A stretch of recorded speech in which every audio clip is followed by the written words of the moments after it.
The Paul Leslie Hour, helping people tell their stories. And now, your host, Paul Leslie. Hey, it's me. It's a big honor to be on your radar. Thank you for tuning in to the Paul Leslie Hour. You can support the show by going to patreon.com/the Paul Leslie Hour. Jerry Vivino is our special guest on this episode, an artist of much versatility.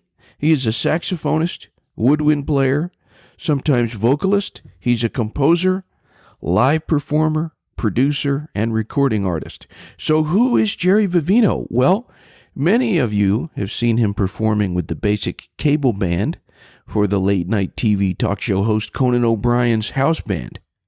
Or other of you hipper people out there in our audience might know him as the bandleader of the Jerry Vivino Quartet. Their latest album, Coast to Coast, has received great acclaim. He's also the brother of past guest Jimmy Vivino. Jerry Vivino, what a pleasure. Thank you for joining us. Thank you for having me. It's an honor. So I'm hoping you can kind of paint a picture with words. What would you say that someone would see or hear on any random day in the Vivino household when you were growing up? A lot of you left out one important factor here. What would the aroma be from the kitchen? No, you would obviously your question is pertaining to music. Well, you could hear classical music coming from my mom. You could hear, she loved opera and symphonic music. My dad was a lover of jazz. He basically filled our house when we were little kids with anything from Louis Armstrong to Louis Prima to Burt Kempfert, believe it or not. You know, remember the Burt Kempfert Orchestra? And oh yeah. Of course you do. You know, which was, I guess, smooth jazz of that generation. Would that be a good way to define that era? Maybe that's what it was before it was called that. I think you're maybe right on with that. And, of course, my older brother Floyd was into Spike Lee and, honky-tonk piano music, the likes of Pinky Lee, and he also loved Motown. Floyd, our older brother, Uncle Floyd, was really into Motown, and we would hear that coming from his room. My brother Jimmy, his bedroom would feature, the Doors, Jimi Hendrix, classic rock, Sly and the Family Stone. Both of us were sharing that, and out of my room was basically John Coltrane, Charlie Parker, Ella Fitzgerald. So we had it all going on, from Tony Bennett to Ella to Hendrix. Does that paint a good picture of what was going on in the house?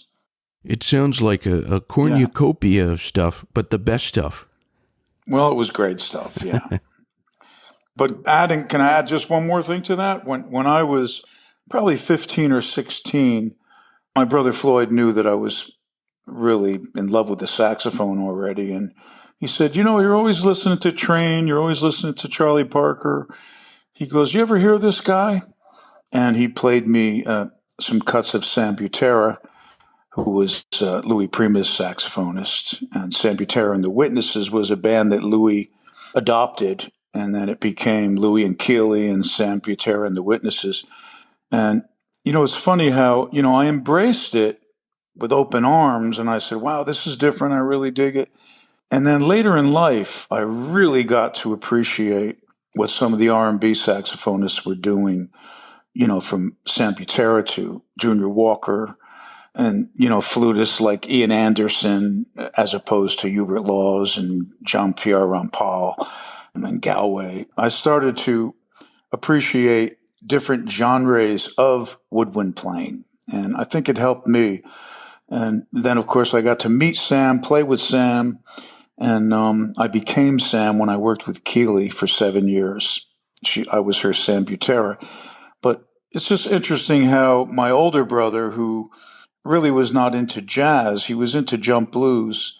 He was into Illinois Jacquet and, Sam Butera, Boots Randolph. And I really didn't realize until later in life that everybody has something to say. So there you go. Interesting stuff. Yeah. What was it, or what is it about jazz that you find so appealing? The creativity, the spontaneity of a band being on stage when my quartet plays. We usually end the night and we kind of look at each other and say, we had a few nice dialogues going on. It's basically, you play, you listen, you respond, just like you and I are talking. You're not interrupting me now, I'm talking.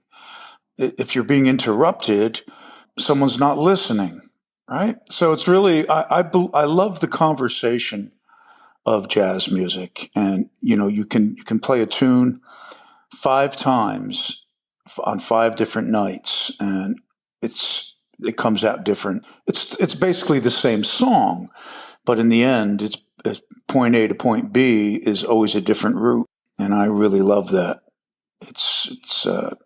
It gives me a feeling of elation and admiration for my colleagues on stage and how we're working together without charts. I guess that's why I love jazz so much.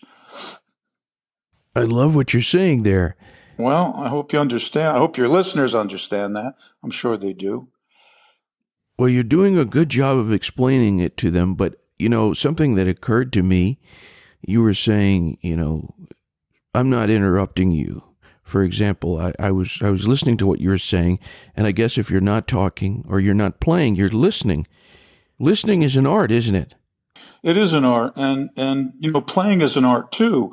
And when I was about 15 years old, I got into Stan Getz big time, and I wasn't even really. I was a clarinetist. I just had started the saxophone, and my father said to me, "Hey, listen to this guy, listen to that guy, listen to the melody, listen to what they have to say." And back in that day, seeing that I just turned 66, so we're talking. I was born in 54, so we're talking, 1969, let's say. I didn't have CDs or streaming. I bought a record. I opened it up. I read the liner notes, and I would be listening, and I would be admiring not only the artist, the featured artist, but I'd say, who are his sidemen? Wow, listen to that bass player. Who is it? And I'd see who it is, and drummer, same thing. But Stan Getz, in one of his records, in the liner notes, he said something that I read, and it stuck with me forever. He goes, the secret to a good improvisational solo is knowing what not to play. And sometimes a 2-beat rest is just as important as 8/16 notes. You don't have to fill every space. That space is music, resting is music. You can speak volumes with a few words sometimes. Or sometimes you need to say a lot of words, and that's basically stuck with me. And did I answer the question pretty much? Yeah, I think so. Yeah. I want to say hello to one of our supporters and listeners who is a big Vivino Brothers fan, the professor, Chris Rinaldo, and he always talks about Uncle Floyd. And so I'm hoping that you can tell us a little bit more about him. He's quite a character. He's our older brother.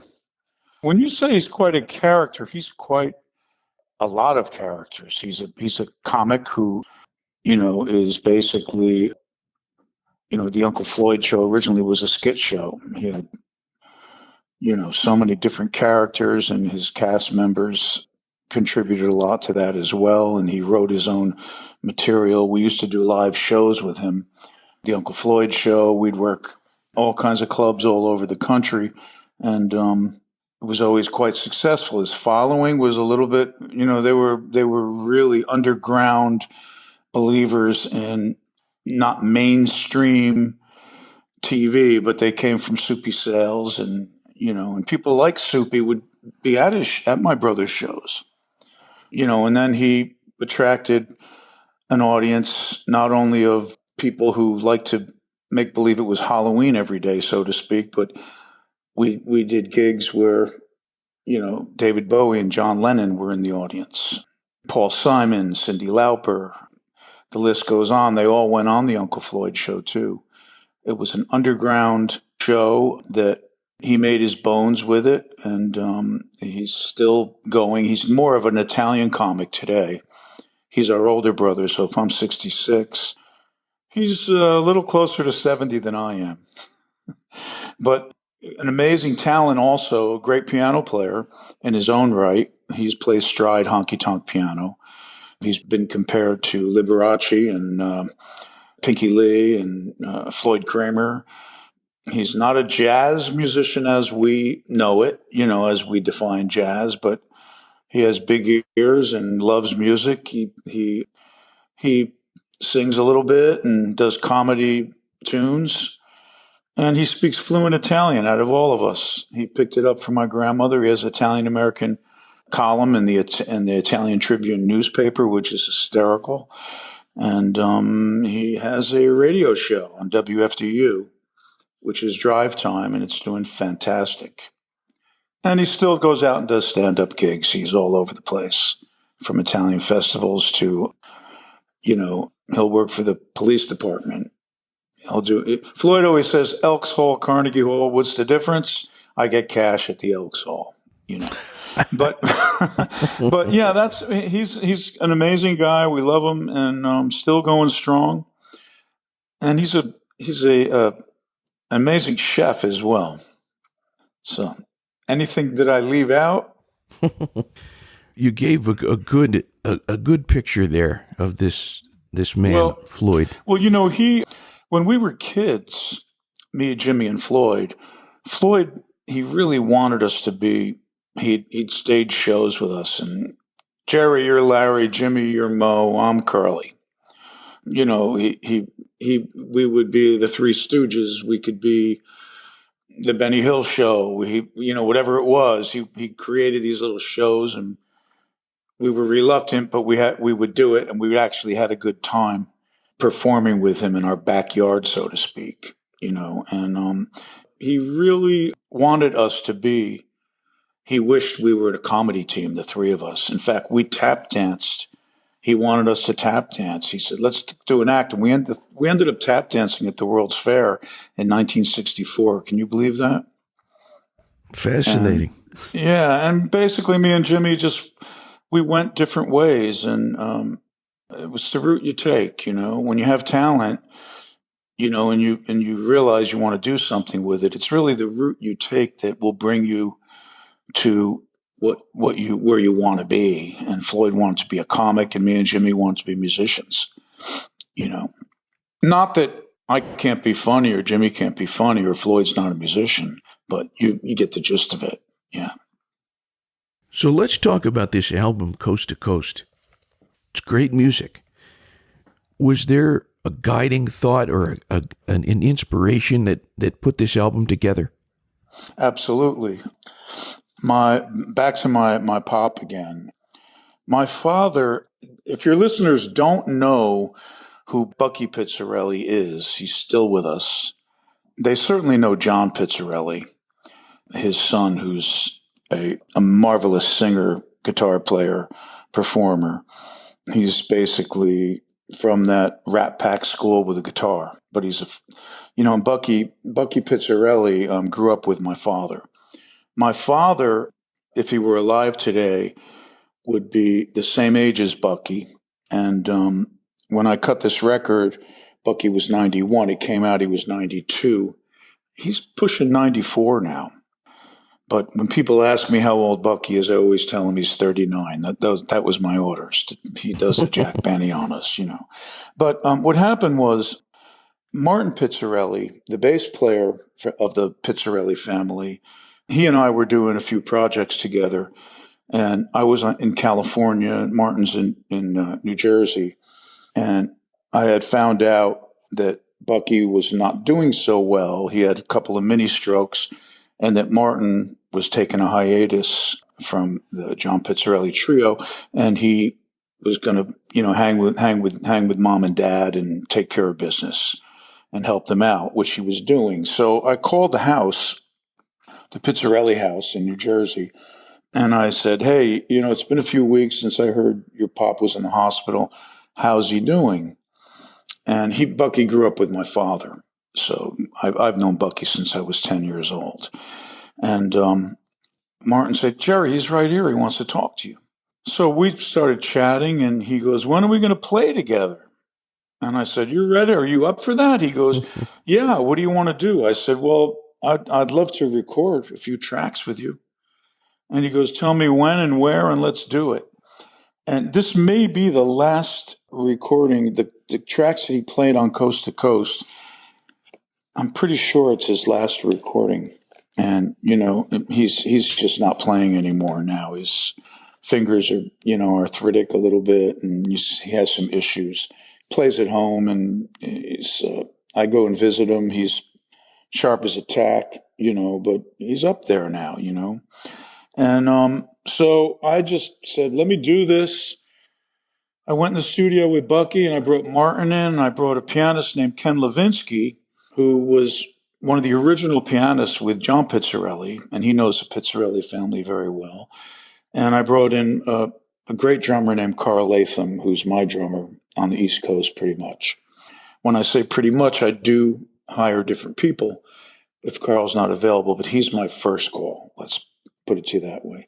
So we went in, and I said to Bucky, what do you want to play? And he said, I want to play Body and Soul and Honeysuckle Rose.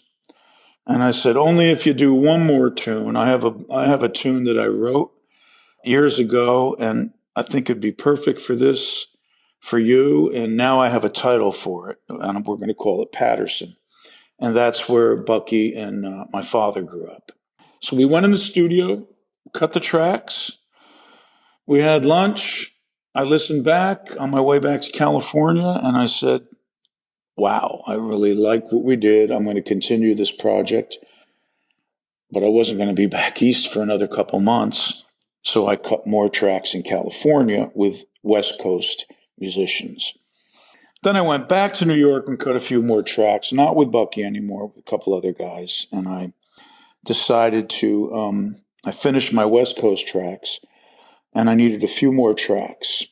And I decided to pull some archives that I cut with the late, great Lou Soloff that I remixed and put out there, and they're on the album. So to me, this is a dream come true record. I have so many great friends on it from both coasts, and I've been bi-coastal now for 12 years.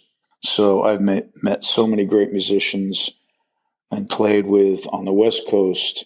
And of course, my roots are on the East Coast. So this record exemplifies who I am coast to coast. There you go. Bucky Pizzarelli is just such a great guitar player, and he was a guest on this show. And I'm hoping you can tell us, just because, I mean, for anyone who wants to go listen to that interview, they can, but almost everything he said, he kind of chuckled after he would say it. And I'm hoping you can tell us about the essence of this man, Bucky Pizzarelli, one of the great American musicians. Well, I think the humility surrounds him, humbleness. If you ever went to his house and he got to the point where he was really comfortable with you, and you got him to open up the albums of photos, and he brings you into the music room where he's got pictures of him with Benny Goodman playing, music, actually shots from stage, pictures of him with Zoot Sims. It just goes, the man has an incredible talent, an incredible history and resume of recordings. He was on The Wanderer. He was on Run Around Sue with Dion and the Belmonts, and then he's playing with Benny Goodman. So when you look at that, I basically know that John and Martin to the point where, and Mary, the daughter, who's also a great musician, and I could, and they open up to me, and like when Zoot Sims died, the Bucky sent me the memorial program, of Zoot, and said, Jerry, I know you loved Zoot. You might want this. And he's the type of guy that if you go and visit him, you could 4 hours later, you think you're only there for half an hour. He's an artist as well, like Tony Bennett is. Bucky does oil paintings. He's just an incredible guy. And, he always said to me when I was a kid, your father should play. My father was a really good trumpet player who did not go into music based on, but he played when he was 18, 19, 20 years old before the war, before he was drafted. He was playing with guys like Bucky, and Patterson at the ballroom. And when the war ended and he came out, he decided to go to work with his father and build homes. But my father's passion for music always came first, but he didn't take that step. And I think what he did was when he saw that me and my brothers had the talent, because you have to have something in you, and you have to have the desire and the passion and the discipline to put the hours in and practice. He let us go for it. And basically we found out later, his parents really didn't understand immigrants from Patterson. My father did express that he wanted to be a musician when he was 19, 20, and they were like, you're going to be with us. We need you on the job, and that's the way it was back then. But, he wasn't going to rebel. And, but he probably wished he did. But I say to him, Dad, if you did that, you wouldn't be telling me this, because I wouldn't be here. You'd have never met Mom. So there's a silver lining in every dark cloud. And, Bucky encouraged his boys to go into music when he saw that they had the passion, the talent. And look there, Martin's a very successful bass player and John's a star, and he's very proud of his sons as well, Yeah, you get the gist of things? Perfect. With the Pizzarellis? Yeah. And my brother Floyd has worked with Bucky. He's opened for Jimmy Roselli and Italian Comics, and Bucky would be in the band, and, all these musicians would always, I'd see him later. Your brother's cracking us up. My God, he's so funny, and my brother would never tell me. I said, you didn't tell me you were with Jerry Vale or opened for Jimmy Roselli, and, Yeah, he goes, yeah, well, they all say hello to you. It's that simple. A lot of these names that have been mentioned on this episode, they're the all-time greatest singers, Keeley, of course, Keeley Smith. Oh, Keeley, yeah. And Tony Bennett. And you've had the chance to work with these people. All of them, yes. Keeley was my favorite, I got to say, because she let I said I was the Sam Butera. Man, did I get to play on her gigs. She became, I was the go-to guy. It was, hand Jerry the ball, he's going in for the touchdown. And you don't really get that when you're a side man. Like I work with Johnny Mathis to this day. I'm doing a concert. I'm booked on a couple things in March and April with him. And it's a joy to be up there with a full orchestra and to have Johnny Mathis standing 5 feet in front of you, and you could hear a pin drop, and he sings ballad after ballad. And it's so, at 83, he still sounds great and sings everything in the original key. Keeley was like that. She was a female version of, I'm going to sing the tunes that made me, and I'm going to keep the key the same. And if I can't do it anymore, it's time to say thank you very much. She loved musicians. I love working with artists that love musicians and respect who's behind them on that stage. And, there's quite a few that are like that, but there's quite a few that aren't. So, they take their stardom and the spotlight goes all over the stage, not just on them. And that's why with Keeley, I couldn't wait to get to work. And when the gig run was over, like we'd do 2-3 weeks, or we'd go to Chicago for 2 days. And I'd always be like, wow, I hope I get called again. I can't wait till the next run. But, Sinatra I never played with. Tony Bennett, basically I played with him on television a lot. just another fantastic, I love musicians type of a guy, and they understand that they are where they are based on who's behind them, you know. Darlene Love is like that too. I work with her quite a lot. She has that also. Yeah. Whereas others don't, you know. Well, not just limited to music. You've had the chance to encounter a lot of very iconic people. Who would you say is the nicest that you've encountered? When you say people, the nicest person I've ever, people in the business, because you seem like a nice guy. I've encountered you right now. That's how my mother-in-law is the sweetest woman on earth. You know, I just don't. But as far as showbiz people, whether it's an actor, whether it's a musician, boy, there's Dion DiMucci from Dion and the Belmonts. Tom Hanks, we met him on Conan, and he was just unbelievably nice to everybody. You know, sometimes they would come out and make it a point to come to the band room at the end of the show and say hello, or before the show. Some amazing stars would be introducing themselves to the Conan band. Hey guys, you guys sound great. What? You're who? You're Sylvester Stallone? Really? We know that. No, he was another one who was super, super nice. Athletes, movie stars, television stars, rock stars, humble. There's humility. There's, Bruce Springsteen, one of the nicest guys I've ever worked with. So nice. Whether I'm in the studio with him or on stage, he gives it his all the time. And you feel like, wow, I want to work for this guy. That's what the musicians that are really nice, you want to work even harder for them. You want to really do a great job and be there and pay attention 110% of the time, as opposed to 100. You know, someone that may be a little bit coarse or whatever, you might just give them 100%. But we always give 100%. Yeah. I know I left a lot of people out. I'm sorry. There's so many of you beautiful people out there, but that's just off the top of my head right now. Something that I heard again and again from the musicians on the old Letterman show. Mm-hmm. Everybody always said, Dave loved the band.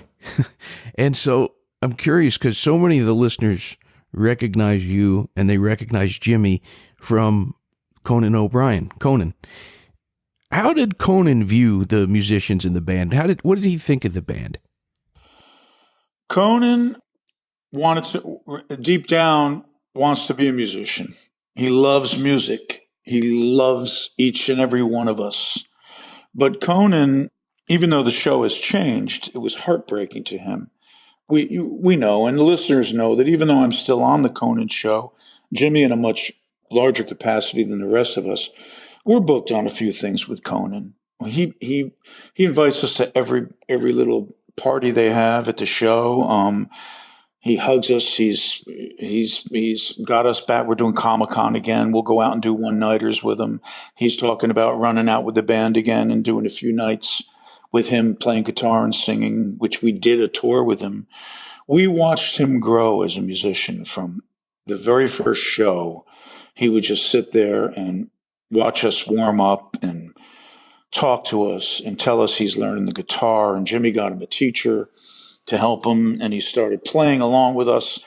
And when the band would convene for the shows, this went on for 25 plus years, by the way, what I'm going to tell you. Conan would have the band on. We had a certain time where we would rehearse in the band room, and then he'd want us on stage.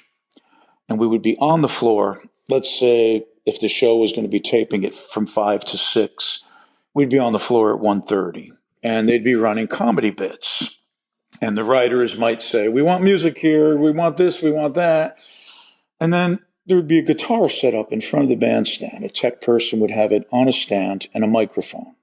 And they'd do their comedy, and then Conan would have a little talk. We'd be watching. He'd have a little talk with the comedy writers, and he'd say, go back to the war room, tweak this, Get rid of that. This is too long. Come back in 15 minutes and let's do it again. Well, what would happen during those 15 minutes? Conan would come over, grab the guitar. Hey, guys, what do you want to play? We'd run a bunch of tunes with him. We'd have the time of our life with him. He'd be singing Elvis tunes, rockabilly tunes. He just loved it. He loved hanging with us. And we were like his music minus one track in a way. And this went on, I'm not kidding, all the time. And we watched him get better and better and better to the point where, man, he's really a damn good guitarist and an entertainer. And, people like Jack White would come on the show, and all of a sudden he'd be on stage. We would be backing a band that would come in, and Jimmy would say, hey, why don't we get Conan to play too? And the artist would say, this is great. Yes. If you go to Team Coco, you can find those videos. I just go put in the Basic Cable Band or Max Weinberg 7 or whatever, Conan with the band, and you'll see things from New York all the way through Los Angeles. And you'll understand, and you might even see that growth, to the point where, he can play with the Allman Brothers a little bit. This guy can play with the Neville Brothers. He certainly can play with the Vivino Brothers, that's for sure. And that's Conan O'Brien knew everyone's name. But not only the musicians, he's the type of guy that it could be a lighting person. He knows their name. He'd stop and talk to them. How's your day going? He really cares about people.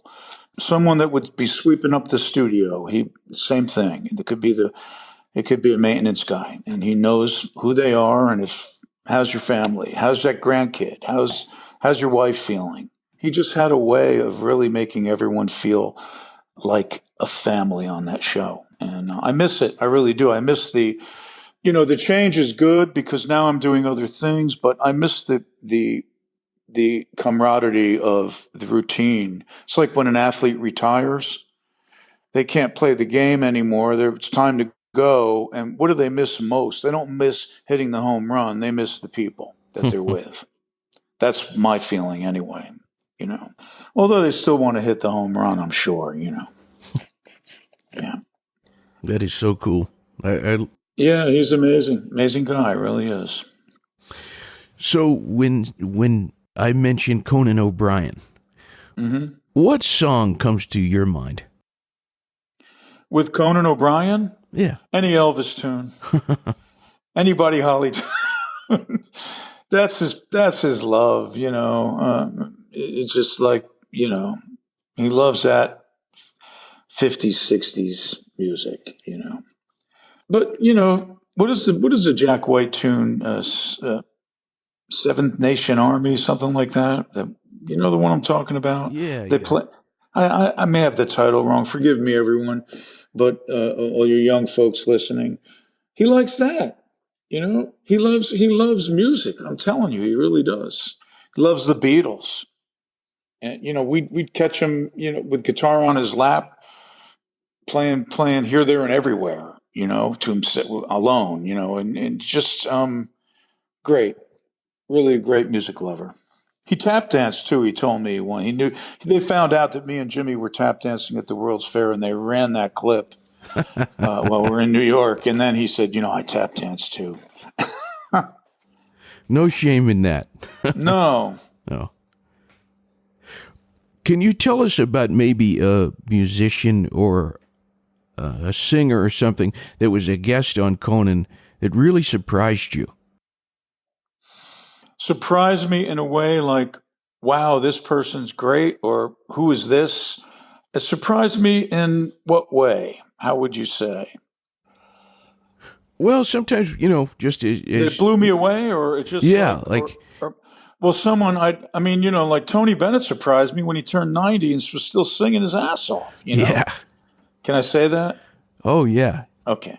You know what I mean? That's one type of surprise.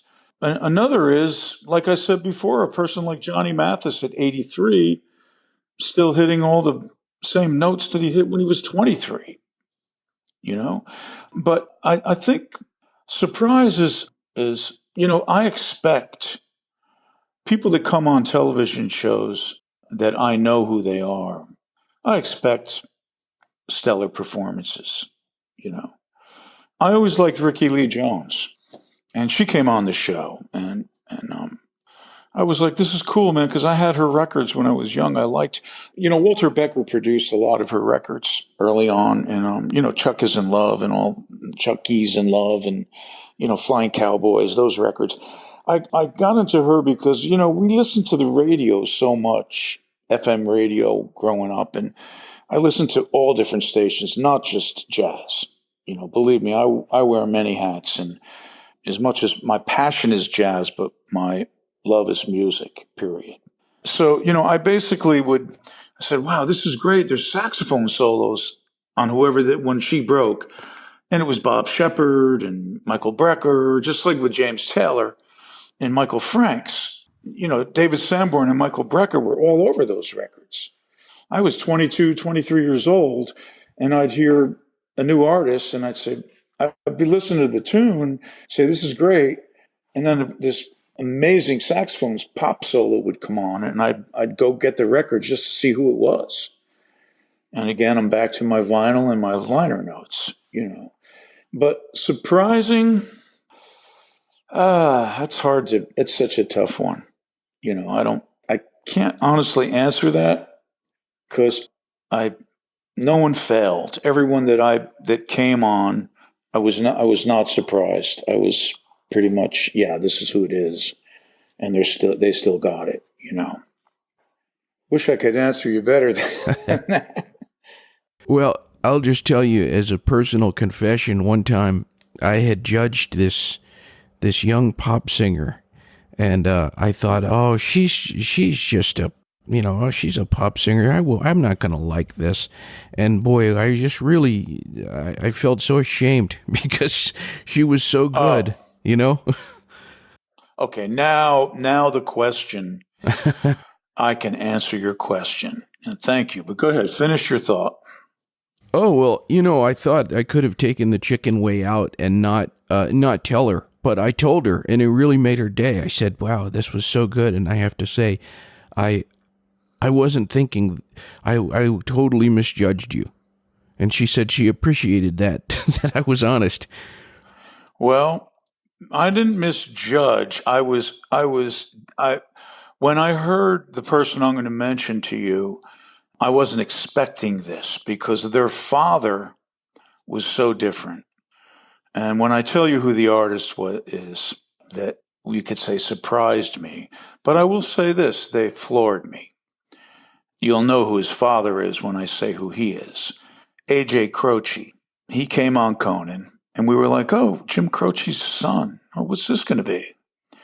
And I was thinking, oh, he'll be like his pop or, He came out playing the B3 and singing like, Jim Croce, his father, meets Mac Rebenek, meets, rhythm and blues, real earthy. Aaron, he had it all going on. He had the roots thing big time, and his band was smoking. We shook our head when he was done. The whole band, we said, man, this is killing. But it wasn't, the people didn't embrace it. It was, it was Green Day, and, Sheryl Crow was coming on. She's another one, great. When she came on, no one knew who she was. But, the timing for A.J. Croce, in my opinion, was not there for him because he's as good as he gets. And I don't know what he's doing now, to be honest with you, although I know there's a club in San Diego called Croce's that he and his mom run. And that's all I know, but it blew me away. Super talent, good music, good organ player. Joe Cocker's another flavor that he put out there. But in the end, it was you put all of that together, and it's A.J. Croce. Check it out, folks. I'm sure there's something out there on Spotify for free. So much of this interview has been about family, in different families, your family, the Pizzarelli family. But for the Vivinos, the family affair in music, it's continuing. I'm hoping you can tell us about, as you said, another hat that you and that's producer of the Vivino sisters. Oh, yeah. Wow, that's my proudest accomplishment. Well, there's a CD out called DNA, the Vivino sisters. I have 3 very talented daughters, and my brother Jimmy always says, "You got it all. None of the other kids have it. Jerry, you took all the music genes." You know. Anyway, I'm very, very proud of them. My oldest daughter, Donna, is right now out on a national tour of cats. She's playing Griselda. That's the big cat who sings Memories, the older cat in the show, I guess.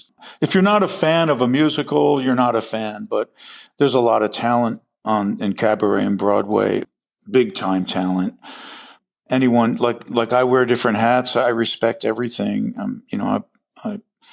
I'm not, Broadway is not my thing, but when I go to a show, I recognize talent, and I definitely recognized that my 3 daughters have it, capital I, capital T. My middle one, Natalia, she's currently on tour with Wicked as Elphaba. She's a standby for Elphaba right now, and the standby is, which this educated me. The standby is someone who comes in. It's not the understudy, and I thought the understudy was the one that goes on when the first call isn't able to go on or wants time off or whatever. But it's not that way. The standby is there every night, ready to go on at a moment's notice. John Coltrane tune, one of my favorites, Moment's Notice. But anyway, I had to throw that in, sorry. But anyway, Natalia is loving it. She took off in August for the tour. Right now she's in Charlotte, South Carolina? Yeah. North Carolina. North Carolina. She's in Charlotte, North Carolina. My geography's a little off there. And she's gone on numerous times. And she's doing a week in April. My wife and I are going to go out and see her. She's doing a full week. And, basically my daughter Donna, who was the original Cosette in Les Mis as a little kid, she was a standby for Wicked on a national tour. And it's never a sure thing, but the standby usually takes the role over when the national tour first call moves to Broadway. And then it's a process. It's almost, I notice it's like A-ball, AA, AAA. If you know what I mean by that, folks, that's baseball talk. Okay. You're in the minor leagues, and then Broadway is the majors. But if you're a standby on Broadway for a leading part, you're on the bench, but you're going to play a lot, and standby on the national tour is the same thing. You're on the bench, but you're going to see a lot of action. She's loving it, doing a great job with it. And just to explain further, the understudy is someone who's in the ensemble of a show. And in case the standby can't go on, then the understudy, it's like the third string catcher. Okay. So that's where she's at. And then my little one, who's going to be 21 this Sunday, she has, out of high school, has been on tour with numerous shows. She hasn't stopped working. She's doing Frozen right now at the Hyperion Theater in Anaheim. But Disney lets her off, and she goes and does The Music Man, West Side Story. She just did Heathers and played the lead in Heathers. They're just full of music, and I decided I got to do something with the 3 of them. And this record features all 3 of them as soloists and together. And my daughter Natalia wrote a few tunes. She's a songwriter as well. And I co-wrote one of them with her. We have people like Larry Hochman and Maury Eston involved with the project, who wrote a couple of tunes for them. Mark Shaman is a big fan of the girls. It's great. They're stuck in the business. Unfortunately, I can't stop them. Not that I want to stop them, but it's an insecure business. But again, if you have the passion and the heart and the desire, you're going to do fine. Don't give up your dream. But how great that you're all able to make something together like that. Yeah. I also got my wife on this record, she's a classical flutist and flautist. And I put her on a couple of tunes. We have some of the ensembles. A couple of the tunes are 4 or 5 pieces, and some are 9, 10 pieces, And Jimmy is involved with 2 tunes, and he did an arrangement for a tune called Be Cool, a really cool arrangement on that one. And it's a really good record. Check it out. Some great, great musicians, mostly recorded on the West Coast, some of it on the East, but very little. Mostly a West Coast project. Yeah. Oh, the listeners, they can check out vivinosisters.com and they'll find it. Yeah, and you can just basically that it's available for streaming. It's on CD Baby. All of our records are on CD Baby and streaming, Spotify, and all that. So you can check it out. And I think if you put Vivino up, you'll see anything from me and Jimmy together. Jimmy is a soloist, me as a soloist. The Uncle Floyd album might pop up. My daughter Donna has a solo album that came out a few years ago, which did very well. But the 3 of them together now, to me, is a dream come true. I can't do any shows with them because they're all over the place, the 3 of them. We'll get it sooner or later. It'll happen, but it's not easy. In fact, this record took me close to 2 years to do because they're all so busy, and scheduling was really very difficult, to get it done. Tony is going to be 21, and the last tune she cut, she was 19. Yeah. Sometimes jazz music is treated like the redheaded stepchild of the various genres. Why do you think jazz music matters? It matters. It's basically American. It's American. It's noted to be an American form of expression. The black musicians who, I shouldn't just say black, but let's face it, it came from Louis Armstrong and, Sidney Bechet and John Coltrane, Charlie Parker. It's just a wealth, Bud Powell, every single instrument, the jazz messengers, they're on the top of the game. They always have been. And musicians like, Stan Getz and Chick Corea came along, and, it's really colorless. I shouldn't really define it, but you look today at Wynton Marsalis and Branford Marsalis, Joshua Redman. They're African Americans, and it's basically a music that really comes from the African American. This is my take on it. Okay, there might be people who are going to say, "Come on, what do you mean?" There's Kenny G. If you want to go to smooth jazz, there's so much out there. There's Jerry Mulligan, there's Stan Getz. I'm getting into a mixed bag now. There's Latin jazz. But I think it matters because it's a form of expression that comes from the United States of America and was born here. And, it's blues based, it's root based, but it's a form of expression that has expanded or augmented the blues to an advanced level, you could say. Some of it is beyond the comprehension of a lot of listeners. And I get that. And, but if you go to a jazz show and you walk out and you say, wow, a lot of people will walk out and say, I didn't know that I could enjoy myself like this, with so much, because it's not a strong vocal message. It's expression through improvisation, and that matters to me because, someone who's playing a trumpet or a trombone or drums, piano, bass, you name it, there's jazz violinists, It's a form of expression that's off the paper again, and I think that matters because it comes from within the artist, and it's an expression that is natural, but you have to be schooled to pull it off. So you do all the studying. I mean, a guy like Wynton Marsalis, he's a consummate classical trumpet player as well as jazz. He took that classical background and now he said, now I have the technique and the chops. And believe me, there are jazz musicians who did not study classically, but they practiced so many hours that they become attached to their instrument. And when you listen to that, it's pretty incredible, It really is. I mean, to this day, I can go, I listen to saxophonists, trumpeters, and I'm like, I, I, I have a lot to learn. Listen to these guys, young guys coming up too. They're there. They're knocking on the door of, hey, listen to me.